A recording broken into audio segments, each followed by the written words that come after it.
آج یوٹیوب پر ایک ویڈیو دیکھنے کا اتفاق ہوا جو پنجاب کے کسی دور افتادہ گاؤں میں ایک ہندو خاندان کے بارے میں تھی۔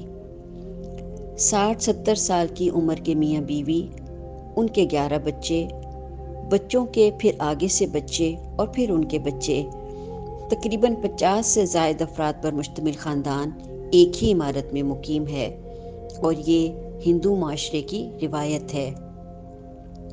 ہندو پاک کی معاشرت کو دیکھیں تو شادی بیاہ زندگی کا اصل گول دکھائی دیتا ہے۔ خاص طور پر لڑکیاں جیسے ہی سر نکالنے لگتی ہیں، ان کے ہاتھ پیلے کر دیے جاتے ہیں۔ کبھی کبھی تو بچپن میں ہی منگنی کر دی جاتی ہے۔ ماں باپ کسی دوست رشتہ دار سے عہد و پیمان کر لیتے ہیں کہ ہمارے بچے بڑے ہوں گے تو ان کی آپس میں شادی کریں گے۔ یوں علم، فہم، شعور کی کسی بھی حد کو عبور کیے بغیر بس شادی کر دی جاتی ہے، اور غیر تربیت یافتہ بچوں کی بچپن میں کی گئی شادیاں یا منگنیاں بسا اوقات شادی کے بعد بڑے بھیانک نتائج دکھاتی نظر آتی ہیں۔ ایسے ہی ہمارے معاشرے میں ایک رواج وٹے سٹے کی شادی کا بھی ہے۔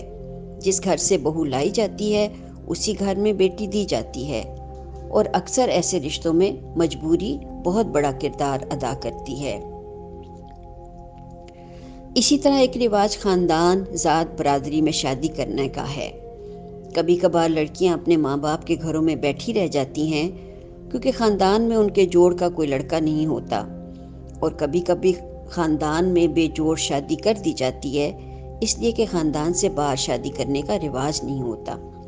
آج ہی ایک خبر پڑھنے کو ملی کہ کوہاٹ کی ایک پی ایچ ڈی ڈاکٹر لڑکی کو گولی مار دی گئی کیونکہ اس نے اپنے میٹرک پاس کزن سے شادی کرنے سے انکار کر دیا تھا۔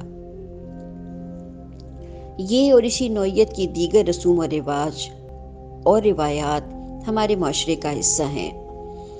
کوئی بھی چیز جو ابتدا میں اچھی لگتی ہو، وقت کے ساتھ ساتھ رسم و رواج کی شکل اختیار کر لیتی ہے، اور پھر وہ معاشرے میں اپنے ایسے پنجے گاڑ دیتی ہے کہ اگرچہ وقت اس کے منفی پہلو دکھا رہا ہوتا ہے، پھر بھی انسان انہی چیزوں کو اپنے سینے سے لگائے رکھتا ہے، اور باوجود یہ کہ برے نتائج دکھائی دے رہے ہوتے ہیں، انسان ان کو چھوڑنے کو تیار نہیں ہوتا۔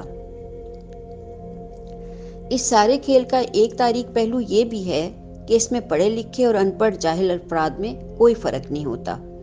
رسوم و رواج اور روایات معاشرے میں ایسے پروان چڑھتی ہیں کہ مجموعی ماحول کا حصہ بن جاتی ہیں، اور شعوری یا لاشعوری طور پر معاشرے کا ہر فرد ان کا حصہ بن جاتا ہے۔ سوچ و فکر مفقود ہو جاتی ہے، اور قیمتی زندگیاں انہی رسوم و رواج کی بھینٹ چڑھنا شروع ہو جاتی ہیں۔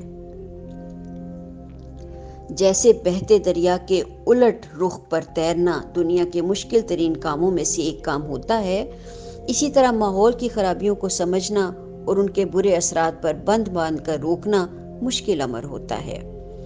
اس کے لیے فکر و نظر کی درستگی اور عملی مثالیں دکھانے کی ضرورت ہوتی ہے۔ ہمت کر کے معاشرے کو آئینہ دکھانے کی ضرورت ہوتی ہے۔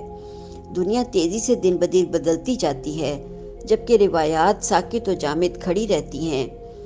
یہ ہمارا اپنا کام ہے کہ روایات کو بدلتے ہوئے حالات کے مطابق بدلنے کی طاقت اپنے اندر پیدا کریں، دین اور دنیا کے تقاضوں کو سمجھیں، اور اپنی اولادوں کو مثبت اور بااعتماد ماحول دیں تاکہ معاشرے میں سکون و اطمینان پیدا ہو، ورنہ یہ معاشرے کے وہ اندھیرے ہیں جو ہمیں نگل رہے ہیں، اور ہم آنکھیں بند کیے بھٹکتی راہوں میں گم ہیں۔